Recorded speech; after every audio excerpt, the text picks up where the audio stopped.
Bayangkan dirimu berada di tengah keramaian kota. Mobil bersaut-sautan, orang berjalan cepat, layar ponsel tak pernah sepi notifikasi. Semua orang tampak sibuk, seolah sedang mengejar sesuatu yang entah apa. Dan mungkin, tanpa sadar kamu pun ikut berlari dalam kerumunan itu. Mengejar target, mengejar mimpi, mengejar validasi, bahkan mengejar waktu yang terasa terus menipis. Tapi pernahkah kamu berhenti sejenak menatap ke dalam diri, lalu bertanya, sebenarnya apa yang aku kejar? Dan untuk apa aku terus berlari seperti ini? Inilah ironi besar kehidupan modern. Kita diajarkan untuk berjuang keras, untuk bekerja tanpa henti, untuk tidak kalah dalam kompetisi. Kita dipuji kalau sibuk, kita dihargai kalau produktif, dan kita ditinggikan kalau terlihat berhasil. Tapi kita jarang sekali diajarkan bagaimana caranya berserah. Stoikisme sudah mengingatkan sejak 2000 tahun lalu. Kebahagiaan sejati bukan datang dari seberapa keras kita berjuang, tapi dari kemampuan kita menerima bahwa dunia tidak selalu berjalan sesuai kehendak kita. Epictetus berkata, kebebasan bukanlah memiliki segalanya, melainkan mampu menerima bahwa tidak semua hal ada di bawah kendali kita. Islam pun sejalan dengan itu. Dalam Al-Quran, Allah berfirman, dan barang siapa bertawakal kepada Allah, niscaya Allah akan mencukupkan keperluannya. Sesungguhnya Allah melaksanakan urusan yang dikehendakinya. Surat At-Talaq ayat 3. Ayat ini seolah menampar kesombongan kita. Kita sering merasa bahwa semua keberhasilan hanyalah hasil kerja keras kita. Padahal ada ruang yang tidak bisa dijangkau oleh tangan manusia. Ruang takdir, ruang ketetapan Allah. Berserah bukan berarti berhenti berjuang. Berserah bukan berarti menyerah. Berserah adalah seni. Seni menyelaraskan ikhtiar dengan keheningan hati. Seni menapaki jalan dengan usaha lalu melepas hasilnya pada Yang Maha Mengatur. Sayangnya banyak dari kita hanya memahami satu sisi, berjuang mati-matian. Akibatnya kita sering kehilangan sisi lain, kebijaksanaan dalam berserah. Kita seperti orang yang terus mengayuh perahu melawan arus. Padahal kalau kita sedikit saja mempercayai aliran sungai, mungkin perjalanan itu akan lebih ringan. Disinilah seni hidup itu sesungguhnya, menyeimbangkan perjuangan dengan penyerahan.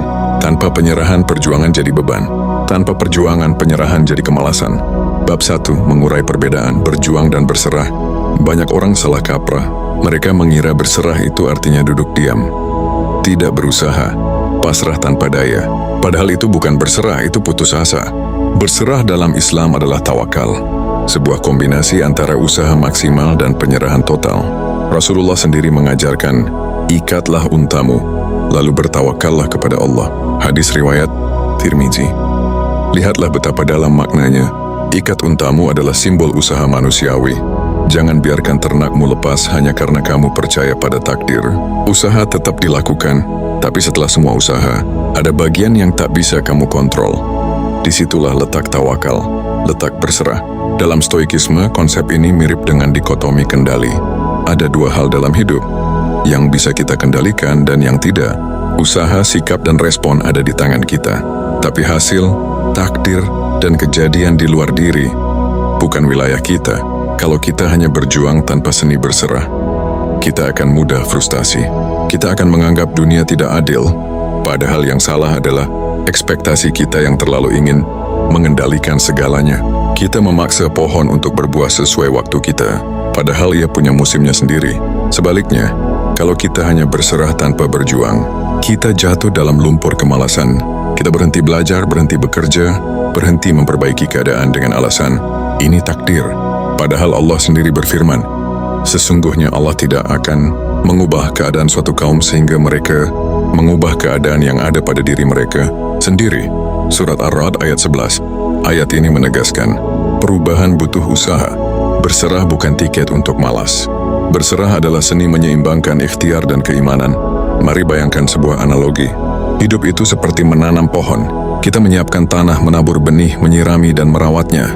Semua itu bagian dari perjuangan. Tapi kita tidak bisa memaksa hujan turun. Kita tidak bisa menentukan kapan buahnya muncul. Itu wilayah Allah, itu seni berserah. Kalau kita paham dua sisi ini, hidup akan lebih ringan. Kita tidak lagi hancur ketika hasil tidak sesuai ekspektasi, karena kita sadar kita sudah berusaha. Kita juga tidak jadi malas karena tahu usaha adalah bagian dari ibadah. Kita belajar menikmati proses, bukan hanya menginginkan hasil. Hidup yang seimbang adalah ketika tangan kita bekerja keras, tapi hati kita tetap tenang dalam penyerahan. Itulah seni hidup yang hilang dalam dunia modern.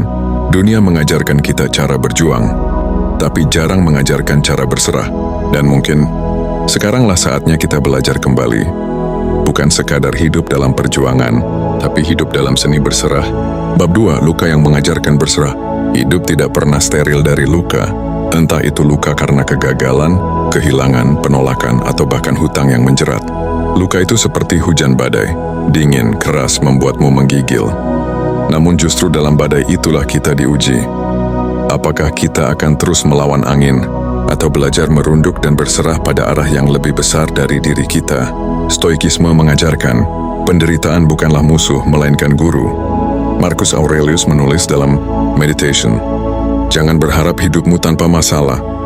Berharaplah dirimu lebih kuat dalam menghadapinya. Kalimat itu seolah menyadarkan kita, bukan penderitaan yang harus diusir, tapi diri kita yang harus dikuatkan. Dalam Islam, luka adalah ujian yang membawa kita lebih dekat pada Allah.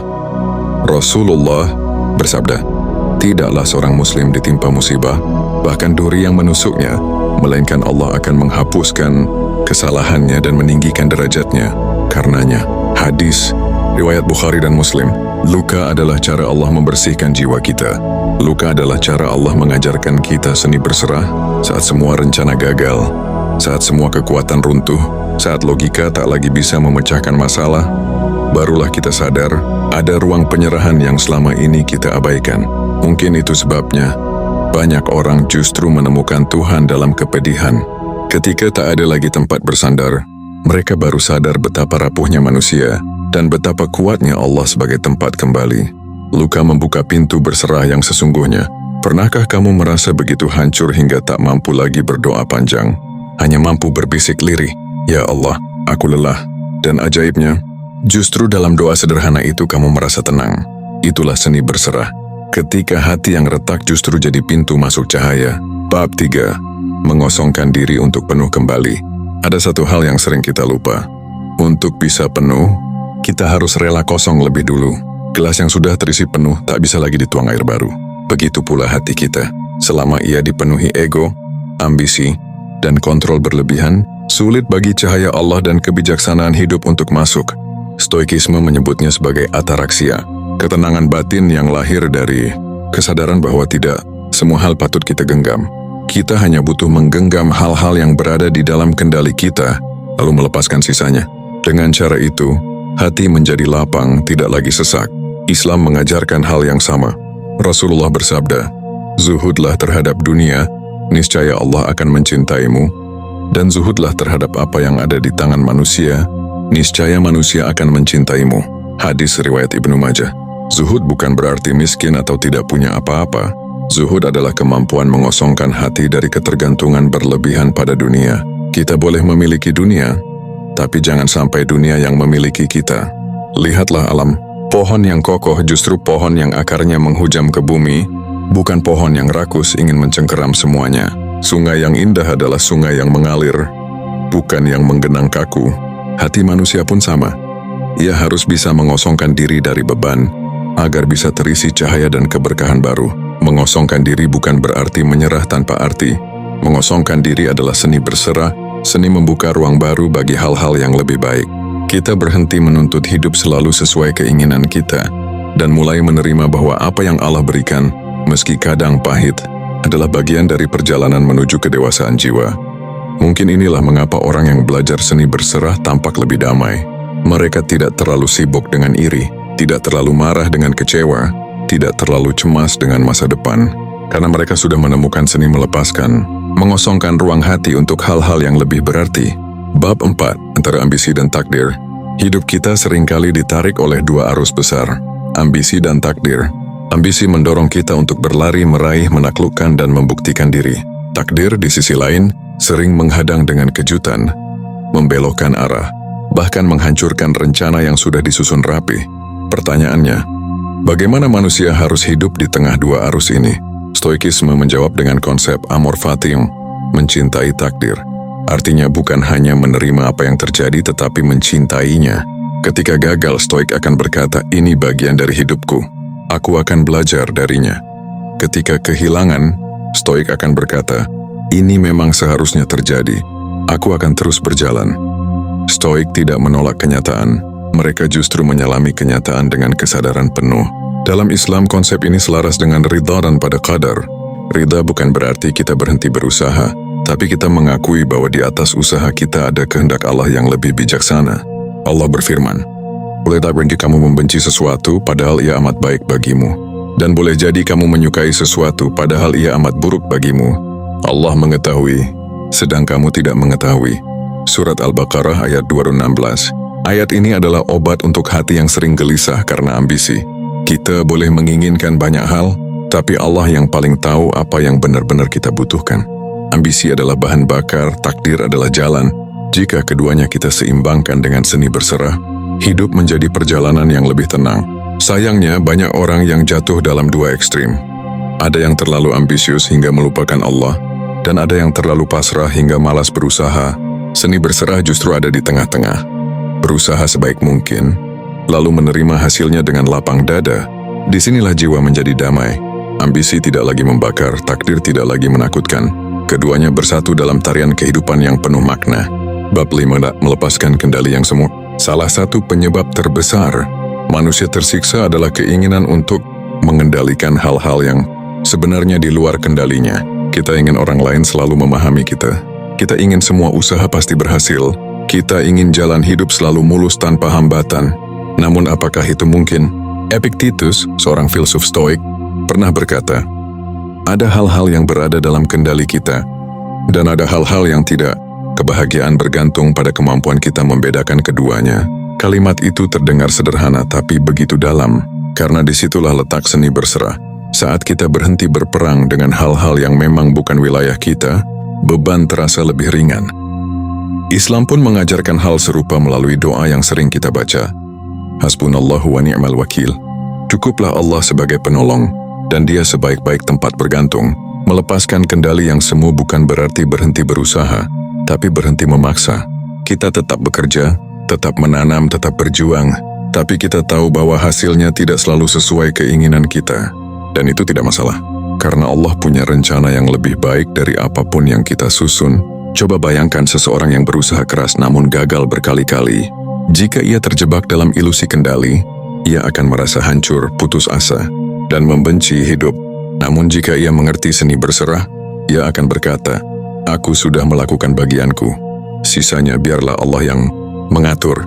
Dan kalimat sederhana itu bisa mengubah berat menjadi ringan, pahit menjadi pelajaran, gagal menjadi jalan baru. Seperti burung yang terbang di langit. Burung itu mengepakkan sayapnya dengan kuat, tapi ia tahu ada angin yang membawanya. Ia hanya mengendalikan gerakan sayap, sementara arah dan kekuatan angin bukan dalam kendalinya. Begitulah hidup manusia.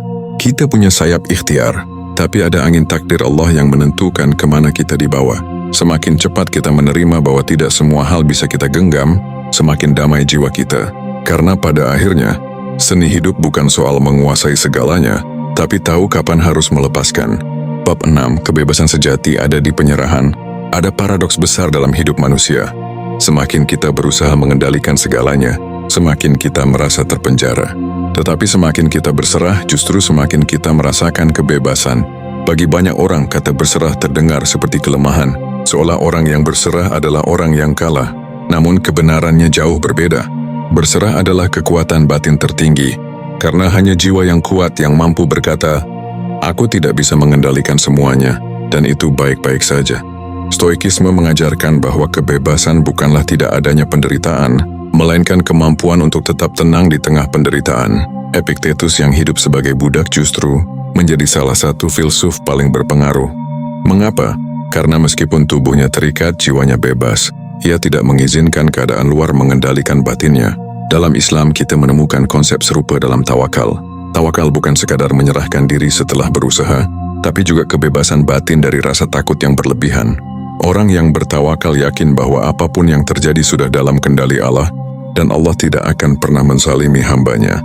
Allah berfirman, dan barang siapa bertawakal kepada Allah, niscaya Allah akan mencukupkan keperluannya. Sesungguhnya Allah melaksanakan urusan yang dikehendakinya. Sesungguhnya Allah telah mengadakan ketentuan bagi tiap-tiap sesuatu. Surat At-Talaq ayat 3. Lihatlah betapa indahnya janji ini. Ketika kita berhenti mengikat hidup pada ekspektasi yang rapuh dan mulai menggantungkan hati kepada Allah, kita menemukan ruang lega. Kita tidak lagi hidup dalam ketakutan, tidak lagi tersiksa oleh penolakan, tidak lagi terjebak dalam ambisi tanpa ujung. Kebebasan sejati bukanlah hidup tanpa masalah. Kebebasan sejati adalah mampu tetap damai meski masalah ada. Dan itu hanya bisa kita capai lewat seni berserah. Saudaraku, mungkin selama ini kamu sudah berjuang keras.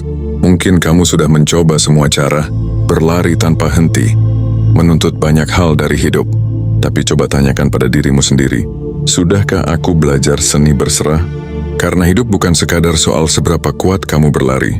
Hidup adalah juga tentang tahu kapan berhenti, kapan melepaskan, kapan menyerahkan, karena tidak semua hal bisa kamu kendalikan. Dan itu bukan kelemahan, itu adalah kebijaksanaan. Berserah bukan berarti kamu berhenti berusaha. Berserah berarti kamu percaya bahwa setelah semua usaha, ada tangan Tuhan yang akan menyempurnakan. Berserah berarti kamu tahu bahwa kegagalan bukan akhir, bahwa kehilangan bukan kehancuran, bahwa takdir yang pahit pun bisa menjadi obat bagi jiwamu. Mungkin sekarang hidupmu sedang berat, mungkin ambisimu terasa buntu, atau takdirmu tidak sesuai rencana. Tapi ingatlah, seni hidup ada dalam menemukan damai di tengah semua itu.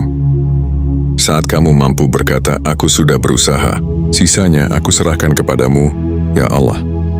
Disitulah kebebasan dan kekuatan sejati lahir. Dan jika narasi ini menyentuhmu, biarkan ia tidak berhenti di sini. Biarkan ia menjadi awal dari perjalananmu menemukan nafas baru dalam hidup.